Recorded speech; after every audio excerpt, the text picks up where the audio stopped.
All right. So, welcome back to another episode of the Phrasing Podcast, I guess, as it is, or Phrasing FM, as I'll probably likely start calling it. Today is going to be another talk about language learning in general and some of the philosophies around why phrasing is the way it is. And today we're going to talk about a theory that I started developing after using phrasing for a little while. And this has to do with language acquisition. So, a quick recap. If you haven't heard of language acquisition, it's a theory by a scholar, Stephen Krashen. And the idea is that we naturally absorb language by being exposed to it at the correct level. We don't need grammar rules. We don't need tables. We don't need explanations. We just need exposure to content at the right level, and our brains will figure it out. This is called the comprehensible input hypothesis. And the comprehensible input hypothesis actually says that this is the only way to learn a language. Stephen Krashen himself delineates between language acquisition, this process of learning through exposure, versus language learning, which is learning by rules and exercises like from a textbook, course, or app that you're used to. And so this division has long existed in the language learning space. And there are a lot of reasons for language acquisition, and there are a lot of reasons against language acquisition. One of the biggest problems with language acquisition is it's an unfalsifiable hypothesis. If it didn't work for you, then you didn't listen to content at the right level. If it did work for you, or if you learned a language anyways and you were studying, then the studying was useless, and the only reason that you learned the language was because of the comprehensible input. There's no way to really validate this or invalidate this hypothesis. So that's one of the biggest critiques it has. But I still think it's really useful as a concept and something to think about. And one of the things that when I started to use phrasing for the first time, actually, when I built phrasing, it was originally supposed to be a language acquisition application. I was much more gung-ho on the language acquisition side of things when I started the project. And so I wanted an application that would help me find content at that perfect level. So the idea was to always be showing you content at that perfect level to maximize your learning. However, over the years, I kind of soured a little bit on the hypothesis. I still think input is very, very good. I still think comprehensible input is very important. I still think language acquisition is a thing. I just don't think language acquisition is the thing. And so when I was working on phrasing and I started to switch to these longer expressions, and I mentioned before in a previous episode how with phrasing, I recommend learning from longer expressions. And there are dozens of reasons why, but I went over some of them in that initial episode. That was either the last episode or 2 episodes ago, depending on which order they're published and which platform. I'm still getting used to publishing these in all the different places, and they come out in slightly different orders. However, when I was using phrasing with these longer expressions, I started to notice that something very different happened with these longer expressions. And specifically, I think I started to notice some benefits of language acquisition from flashcards. Now, if you take a full-length feature movie, a 2-hour long movie, or even a 90-minute long movie, that's very clearly comprehensible input. If you can understand it and if it's at the right level, that's clearly comprehensible input. However, if you do a flashcard where on the front it says door and on the back it says port, then, that was a terrible French R. What happened there? Port? I'm not going to keep trying that and getting distracted. That's clearly not comprehensible input if you just have this one word on the front and this one word on the back. And so the question is, where is that line? At what point does something go from learning materials to acquisition materials? Because starting from the other side, you can have the full-length 2-hour movie and that's clearly comprehensible input. You can have a shorter movie, and that's clearly comprehensible input. You can watch a movie in 2 parts, and that's still comprehensible input. You can watch a TV episode that's 40 minutes long, that's still comprehensible input. 20 minutes long, 10-minute long YouTube video, 3-minute long YouTube short, that's still probably comprehensible input. So where is the line with comprehensible input? Like, at what point does it begin to be comprehensible input? Likewise, coming from the other side, if you start with 1 word on the front and 1 word on the back, that's not really input. If you start with 2 words on the front and 2 words on the back, still not really input. 3, 4, 5, 6 words, 7 words, maybe at some point it starts to become input. But again, one of the problems with the hypothesis is it's very unfalsifiable. It's very not definable.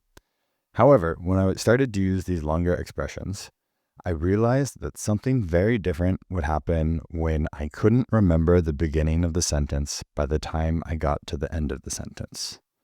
So with these 20, 30 word long sentences, if you have a 1-sentence short, je vais à la plage, by the time I get to plage, and this means I go to the beach, by the time you get to the beach at the end of the plage, you still remember je vais. It's not really hard. Even if you don't speak French and I say, repeat after me, je vais à la plage, you can probably say something along the lines of je vais à la plage. However, if I were to say a much longer sentence, aujourd'hui c'est mardi et c'est très chaud, alors je pense que je vais aller à la plage, mais je n'ai pas mon lunette de soleil. Even if you speak French, do you remember how I started that sentence? Can you repeat the entire thing back to me? Maybe you can, and especially if you if you speak French, maybe it's an easy thing if you were paying attention. But that kind of process of we got to the end of the sentence and I don't remember where we started. It's not something that you can just hear once and repeat right back. I found that had to have a very specific effect on my language learning. And I can't really quantify it. And I'm still waiting to see, it's going to take years to find out if that pays off, or, a year or 2. But I started to feel like this was the threshold for language acquisition. If you could not remember the beginning of the content by the time you get to the end of the content, and I mean remember as in verbatim, be able to repeat, hold it all in your head, see all the words, see how everything relates, that's the point where it started to become content. And I probably should have written this down to practice it, or to make sure that this is clear, because I have this nebulous idea in my head that there's this flow with language learning. There's this asynchronous nature of it. You're not listening to words, constructing the sentence in your head, aligning everything, and then understanding it. When you're talking with another speaker, it's very off the cuff. It's very in the moment. You're getting information in, it's being processed, and then it's being forgotten as you're listening to new stuff. And that's building this asynchronous mental model in your head of what's being said. And when you're adding these longer expressions and phrasing, you're practicing this skill where you're trying to follow along, figure out what the words are, saving whatever information you might need to know by the time you get to the end without holding on to every single piece of information. And so this is another reason that I really like the longer expressions on phrasing. And it's just this theory that I've kind of been developing where maybe we can atomize language acquisition. Maybe we can atomize comprehensible input. Maybe we can combine spaced repetition and comprehensible input to get the benefits of both of them at the same exact time. And so that's something that I've been trying to do expressly with phrasing for the past several months, almost by accident. It's something that I started to do by accident. But once I realized that this was happening, I kind of leaned into it and thought something about this just feels really cool. And I get this feedback a lot from users who are using it, that they're able to just recognize so much more. And you'll see a sentence out in the wild that's not in your deck, and you can recognize something. There's something there that's familiar. You recognize the structure, the flow, the cadence, a couple of the words, some of the roots. Even if you don't know what's being said, it doesn't look like a foreign sentence. It looks like a sentence that you just don't understand. And perhaps that distinction is not entirely clear, but if you've learned a language before, I think you know what I'm talking about. And one further piece of evidence for this before I wrap up, I was listening to Harry Potter in Dutch. I wanted to verbeteren mijn Nederlands. I wanted to improve my Dutch. And so I started to listen to Harry Potter in Dutch. And it had been a long while since I'd done any Dutch or any of my languages. When I was building phrasing, it was 7 days a week, 12 hours a day, just programming. There was no language learning in my life for several years as I tried to get this out the door. And so when I finally had time to start learning languages again, I wanted to learn or improve my Dutch by listening to Harry Potter. And so I started to do that. And I found that I didn't really understand anything that was being said. But I'd put it on and I'd keep listening and I'd kind of forget that it was on. I mean, I'm listening to it, but I'm not listening to it. And then the story is making sense. Like I'm following the story in my head and I'm paying attention and I'm enjoying it. And then all of a sudden, something in my brain would snap and I'd start to listen again, really attentively, like listen to all the words. What are they saying? And it became a stream of words that I could not keep up with. And I had no idea what they were talking about. I had no idea what was happening in the story. Even if I knew the words, they were coming so quickly that I couldn't process them to understand what they were talking about. And I couldn't remember all of them because it's been years since I've heard many of these words. And then there's this same kind of, there's a mental unfocusing of the eyes. I don't know, not everybody can do this, but if you're looking at something, you can kind of blur your vision. You can kind of unfocus your eyes so everything becomes a little bit soft. And there's this same mental practice that I did when listening to Harry Potter, where if I found myself just listening too attentively and listening to every single word, I wouldn't be understanding anything. And then I would kind of mentally blur my auditory processing and I would listen to it, and all of a sudden, I knew exactly what was happening in the story. I knew what the characters were saying. I knew what the intention was, and I could follow everything. Um, and yeah, this was further confirmation of this idea of this asynchronous kind of in one ear, out the other, just processing information live, not recording information and then dissecting it in your head in just a very quick manner, getting to be immediate with all of this information so that you can just hear a 60-word long paragraph and then just map it all out in your head and see how it all fits together. That's not how anybody processes language. However, that's how we learn to process language. So instead, there's this alternative where you're just kind of hearing things, you're blurring your auditory processing, and you let the information come in and you let your brain pick out what information is needed, how it needs to save, and it just constructs this on the fly, real time stream of information, allowing you to forget what's being said. As soon as the information comes in and stored in your head, you don't have to remember that that word was in that tense. There's this subconscious short-term memory holding on to what's there instead of this cognizant grasping, dissecting, and analyzing of every single word.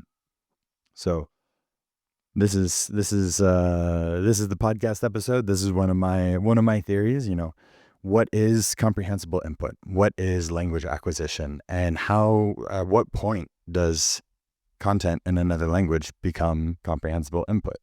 And for me, I think that's if you can forget the beginning of the content by the time you get to the end of the content. If you cannot hold the entire thing in your head at once, then it's comprehensible input. And there is a line there where you can use comprehensible input and spaced repetition. There's in psychology, we only have an ability to hold 7 things in our head. My personal theory is when you start, that's 7 characters, 7 sounds, then it's 7 syllables, then it's 7 words, and then eventually it's 7 word pairs or phrases, depending on where you're getting. Like as a native speaker, you can probably get up to 7 phrases in your head and not struggle to hold on to it. When you're like native level in a foreign language, then I think it's closer to like 7 word pairs. I don't know if you get all the way up to the whole 7 full phrases, but that kind of information, that sits around, depending on, your level, it's between 7 and 30 words before you will inevitably start to forget something. And so that's coincidentally where I started to find this crazy benefit with phrasing. When I'd add sentences that were 20 to 30 to 35 words long, all of a sudden I had an entirely different experience learning it. And it's not like I started learning it and, oh my God, the results were insane. It's a totally different thing. Nothing like that. It's much more subtle. But when you're using it, you're just not you're interacting with the content in a different way. You can feel that your brain is working. You're piecing together information that you're not cognizant of.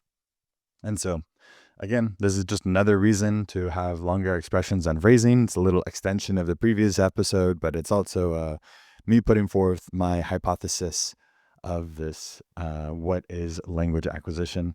So with that, I will wrap this one up. Thanks for listening. Share with a friend.